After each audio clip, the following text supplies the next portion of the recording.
नमस्कार दोस्तों। आज के टॉपिक में हम लोग फिजिक्स कंप्लीट करने वाले हैं।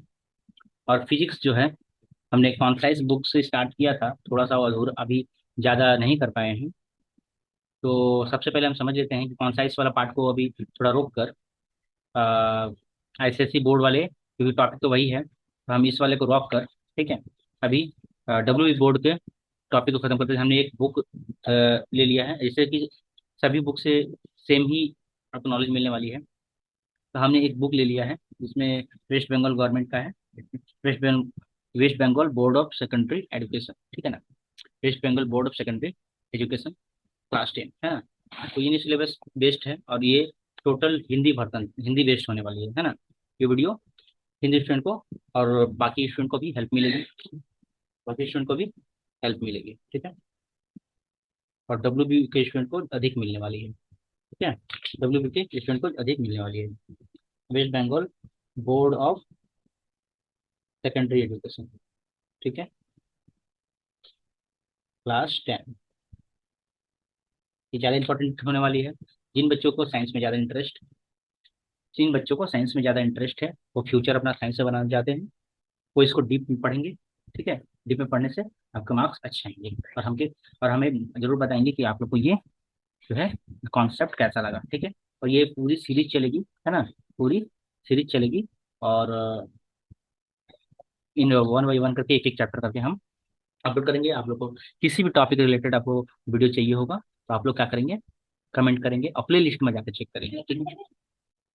प्ले लिस्ट में जाकर चेक करेंगे, प्ले लिस्ट में जाकर चेक करेंगे आप, ठीक है। चलते हैं।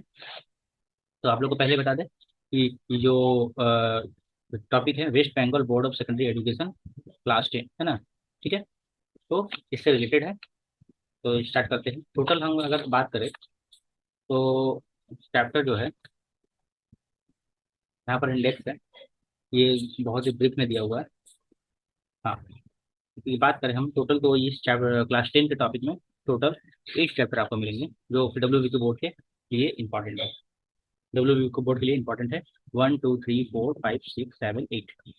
फर्स्ट चैप्टर जो है वो अपने पर्यावरण के प्रति अभिरुचि, जिसको हम लोग कंसर्न अबाउट आवर एनवायरनमेंट। हम यहाँ पर इंग्लिश में भी एक्सप्लेन करेंगे, हिंदी में भी एक्सप्लेन करेंगे, और समझने में आसान भाषा में तो समझ में आ जाएगी, ठीक है। तो concern about our environment first chapter. उसके बाद है बिहेवियर ऑफ गैसेस, गैसों का आचरण, केमिकल कैलकुलेशन, रासायनिक गणना, ऊष्मा की घटना, थर्मल फिनोमेनन। उसके बाद लाइट चैप्टर है। उसके बाद करंट, इलेक्ट्रिसिटी, धारा विद्युत। उसके बाद एटॉमिक, परमाणु नाभिक, एटॉमिक न्यूक्लियस, और पदार्थ के भौतिक और रासायनिक गुण, physical and chemical properties of matter. Total तो वन बाई वन करके हम लोग कंप्लीट करेंगे इसको। चल चलते हैं। आज का हमारा टॉपिक रहेगा चैप्टर फर्स्ट, है ना। Chapter first, chapter 1। आप लोग नोट्स को अच्छी तरह से लिखेंगे, है ना। चैप्टर 1 क्या टॉपिक है? कॉन्सर्न अबाउट आवर एनवायरनमेंट, ठीक है। कॉन्सर्न अबाउट आवर एनवायरनमेंट, जिसको हम लोग कहते हैं अपने पर्यावरण के प्रति अभिरुचि, प्रति अभिरुचि, ठीक है। अपने पर्यावरण के प्रति अभिरुचि मतलब क्या इंटरेस्ट है हमका अपने पर्यावरण के प्रति, ठीक है। तो चैप्टर को स्टार्ट करते हैं वन बाई वन करके। हाँ, वीडियो लंबा हो सकता है, कोई दिक्कत नहीं है, लेकिन इसमें बहुत ही सहायता आपको मिलने वाली है, क्योंकि अधिक अधिक प्रॉब्लम क्या होती है कि हिंदी मीडियम के बच्चों को स्कूल में अधिक डिटेल तक नहीं पढ़ाया। और अब इसमें किसकी गलती है ये हम नहीं बता सकते। स्कूल की भी हो सकती है, टीचर्स की भी हो सकती है, या फिर बच्चों को भी हो सकती है जो ज़्यादा इंटरेस्ट नहीं लेते हैं, ठीक है। तो लेकिन उसमें वो बच्चे जो है, वो बच्चे जो पीछे रह जाते हैं जिनको ज़्यादा इंटरेस्ट रहता है, ठीक है। खैर उतनी बात, वो सब बात को बाद में हटाते हुए हम लोग पॉजिटिव लेते हुए बात को आगे बढ़ाते हैं, ठीक है। सबसे पहले पहले सबसे जान ले कि ये जो है, ये साइंस जो है, साइंस के बहुत सारे पार्ट्स होते हैं। साइंस के क्या होते हैं? बहुत सारे पार्ट्स होते हैं हर, ठीक है। तो ये कौन सा साइंस है? सबसे पहली बात, ये विज्ञान जो है ये कौन सा साइंस है, ठीक है। तो हम लोग अभी बात कर रहे हैं फिजिकल साइंस की। हम लोग बात कर रहे हैं फिजिकल साइंस की, ठीक है। फिजिकल साइंस की बात कर रहे हैं। फिजिकल को हम लोग हिंदी में कहते हैं भौतिक। भौतिक भौतिक का मतलब कि जिसको हम लोग फिजिकली देख पाते हैं, समझ पाते हैं, है ना, तो जिसका आकार को पढ़ पाते हैं, देख पाते हैं, तो फिजिकल साइंस। अब इसमें क्या है, भौतिक विज्ञान और पर्यावरण। तो पर्यावरण का मतलब क्या हो गया, हमारा एनवायरमेंट। हमारी सबसे पहले बात की हमारे पृथ्वी, और पृथ्वी पर जो भी है हमारे हम उसमें है, और उसके आसपास जो भी है वो सबको सब क्या है, पर्यावरण के अंदर में आते हैं। पर्यावरण की अगर परिभाषा हम लोग समझें तो हमारे आसपास जो भी घर, पहाड़, नदी, नाला जो भी है, पर्वत है, बस हैं, लोग हैं, सब के सब क्या कराएंगे, पर्यावरण में के अंतर्गत आते हैं। ठीक है। अच्छा, तो सबसे पहले हम लोग को इसमें पढ़ना पड़ेगा कि भाई एटमोस्फेयर क्या है। पहला टॉप हम ये, अब ये बुक को हम लोग टॉपिक वाइज करते हैं। देखिए टॉपिक 1 हम लोग ने स्टार्ट किया क्या, एटमोस्फेयर के बारे में। अभी एटमोस्फेयर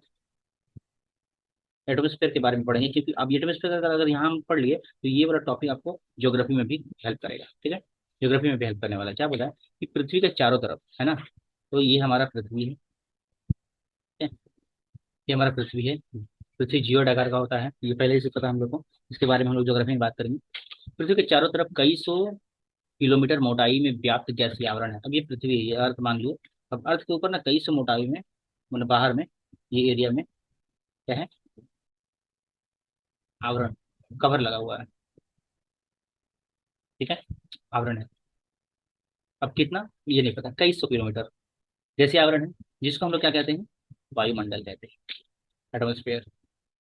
समझ में आई बात। सिंपल सी बात है कि वायु जो अर्थ के ऊपर जो भी वायु का जो लेयर है, उसको हम लोग क्या कहते हैं, वायुमंडल कहते हैं। ठीक है। अच्छा, जो पृथ्वी की गैसीय प्रदेश को प्रदर्शित करती है, जो पृथ्वी के गैसीय प्रदेश को प्रदर्शित करती है। ठीक है, मेन टॉपिक हम लोग पढ़ लिए।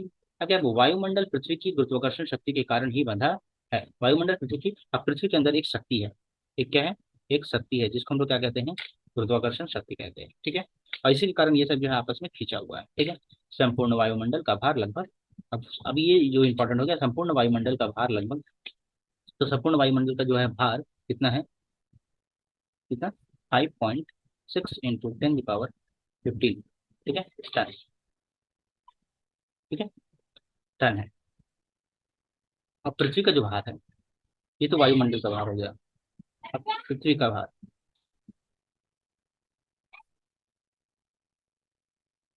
6.6 × 10⁻12 टन है।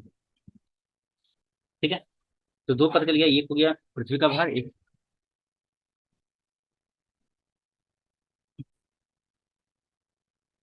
बात हो गई कि पृथ्वी का भार और पृथ्वी के आवरण, मतलब पृथ्वी के ऊपर वायुमंडल का जो भार है वो। ठीक है, दोनों का हो गया।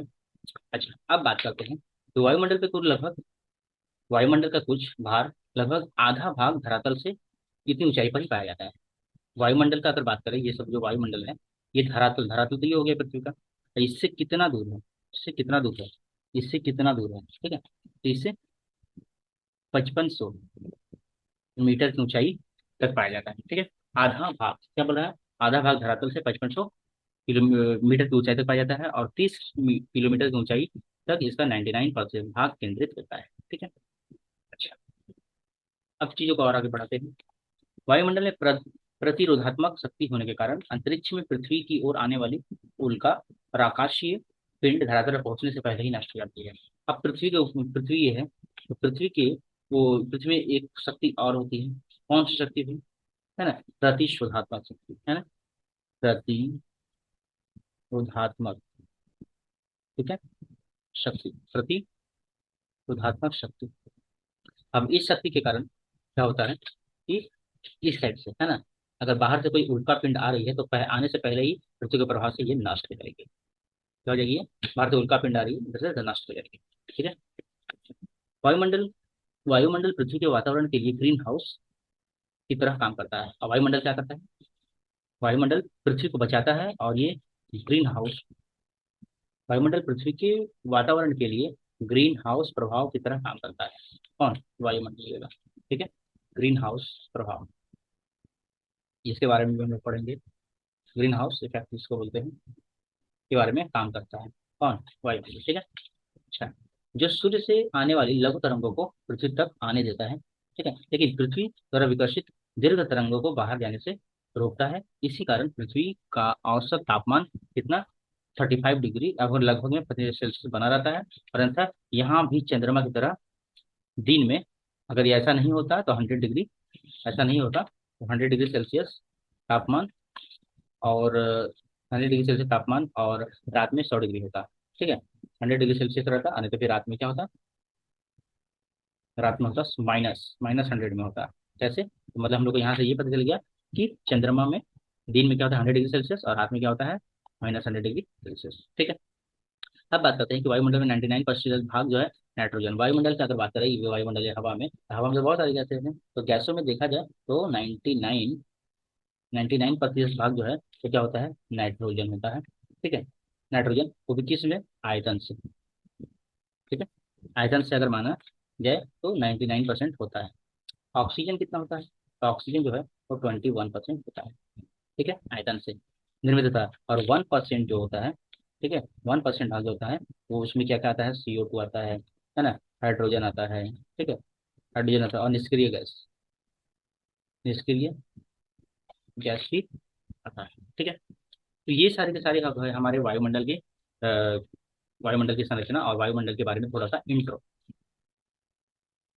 ठीक है, वायुमंडल के बारे में intro.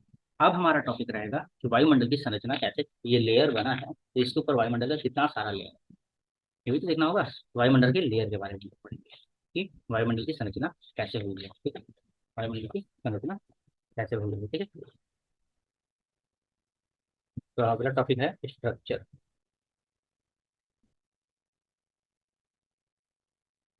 Structure of atmosphere, atmosphere. ठीक है, इसको हम लोग बोलते हैं वायुमंडल की संरचना,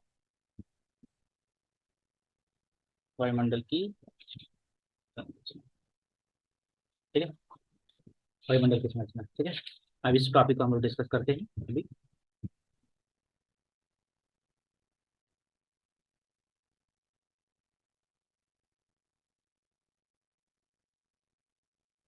चलिए तो आगे हम लोग अगले टॉपिक को बढ़ाते हैं, वायुमंडल की संरचना, स्ट्रक्चर ऑफ एटमॉस्फेयर, है ना।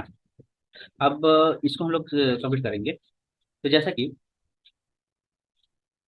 वायुमंडल की संरचना, है ना, वायुमंडल की ऊंचाई पृथ्वी की तल से कितनी है, ये हम लोग फिक्स बता नहीं सकते, सटीक नहीं है ना। तो ये चीज हम लोग बता नहीं सकते कि जब पृथ्वी है,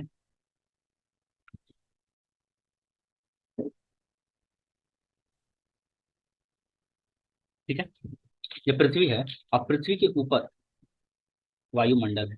ठीक है, पृथ्वी के ऊपर वायुमंडल है, तो कितनी पृथ्वी के तल से कितनी है नहीं बता, क्योंकि वायु जो है पृथ्वी के तल से भी सटा हुआ है और ऊपर तक हुई है, तो नहीं बता सकते, लेकिन सटीक उत्तर देना संभव नहीं है, लेकिन अनुमान का लगाया जा सकता है कि 16 से लेकर 29,000।